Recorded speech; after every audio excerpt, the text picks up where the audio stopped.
सर्वांचे स्वागत आहे। मी सुजाता। आज आपण या ठिकाणी खमंग आणि खुसखुशीत अशी कोथिंबीर वडी पाहणार आहोत। तर चला आता आपण कृतीला सुरुवात करूया। या ठिकाणी कोथिंबीरीची वडी आपण करणार आहोत। तर त्याच्यासाठी मी काय साहित्य घेतलेलं आहे तर आपल्याला हिरवी मिरची, जिरा, लसूण पाकळ्या आणि आलं लागणार आहे। तर आपण हे पहिलं मिक्सरमध्ये त्याला बारीक करून घेऊया। या ठिकाणी आता मी कोथिंबीरीची एक पेंडी घेतलेली आहे। त्याला चांगलं स्वच्छ धुवून चांगली चिरून घेतली आहे। याच्यामध्ये आपण हिरवी मिरचीचा ठेचा आहे तो आता 1 चमचा घालूया।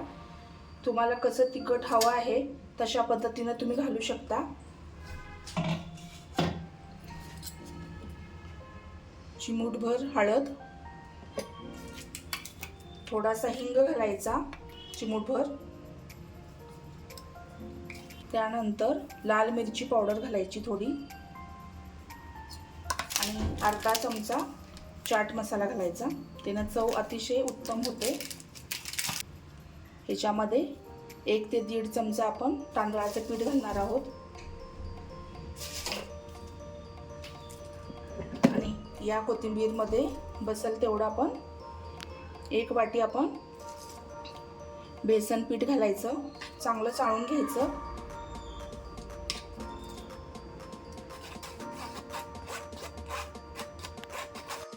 तर या ठिकाणी मी पीठ चाळून घेतले। कोथिंबीरमध्ये पहिलंच पाणी थोडंफार असतं। या ठिकाणी 1 चमचा आपण तेल घालूया आणि तीळ घालायचे। तर आता हे पीठ आपण मळून घेऊया। थोडं पाणी घालायचं, एकदमच पाणी घालायचं नाही। तुम्हाला जर का पीठ कमी वाटत असेल तर वरून तुम्ही अजून थोडं अर्धी वाटी पीठ घालू शकता। एक गोळा करून घ्यायचा त्याचा। तर आपलं या ठिकाणी थोडंसं आपण नमक घालून घेऊया, मीठ चवीपुरतं। तर या ठिकाणी आता हा मी गोळा तयार करून घेतलेला आहे आणि थोडंसं हाताला तेल पण लावलं कारण हे थोडं चिकटकत होतं। तर आपला छानपैकी गोळा तयार झालेला आहे। आता याला स्टीम करण्यासाठी आपण पातेल्यात पाणी घालून त्याला गॅसवर पातेलं ठेवूया। या ठिकाणी आपण आता कोथिंबीरीचा वडीचा गोळा तयार करून घेतलेला आहे आणि पाणी हे गरम करायला ठेवलेले आहे। आता आपण ते स्टीम करून घेणार आहे पहिलं। या ठिकाणी मी ही मोदक उकडायची चाळण घेतलेली आहे। त्याला आता थोडंसं तेल लावून घ्यायचं आणि हे गरम पातेलं झालेलं आहे त्या ठिकाणी ठेवायचं।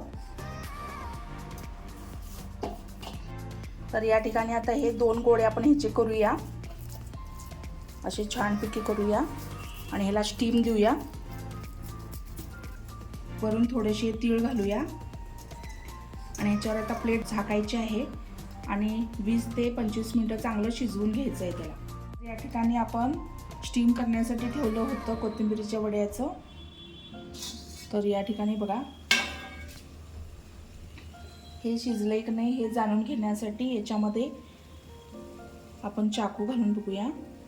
तर बघा हा क्लीन निघालेला आहे, ह्याचाच अर्थ वड्या तयार झालेल्या आहेत।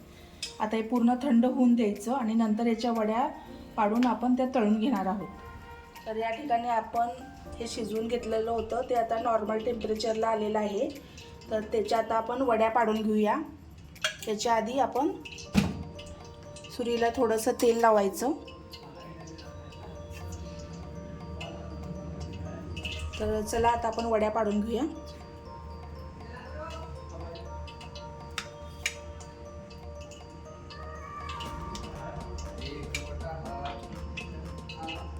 तर एका भागाचं मी हे कट करून घेतलेले आहेत वड्या। आता आपण त्याला तळून घ्यायचं आहे। डीप फ्राय करण्यासाठी या ठिकाणी मी तेल गरम करून घेतलेलं आहे। तर तुम्ही शॅलो फ्राय पण करू शकता, पण मी आता डीप फ्राय करून घेणार आहे। तर या ठिकाणी तेल गरम झाले आता आपलं। आपण ह्या वड्या आता छानपैकी तळून घेऊया।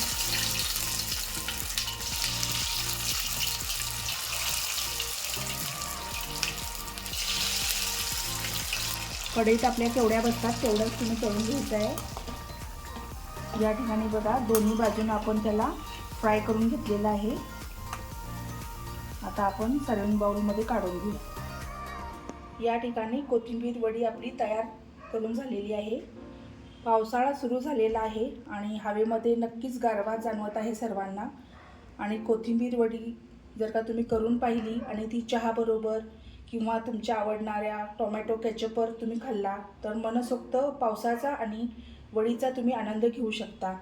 तर ही रेसिपी तुम्हाला कशी वाटली हे मला कमेंट सेक्शनमध्ये नक्की कळवा आणि माझ्या चॅनलला लाईक, शेअर आणि सबस्क्राईब करायला विसरू नका।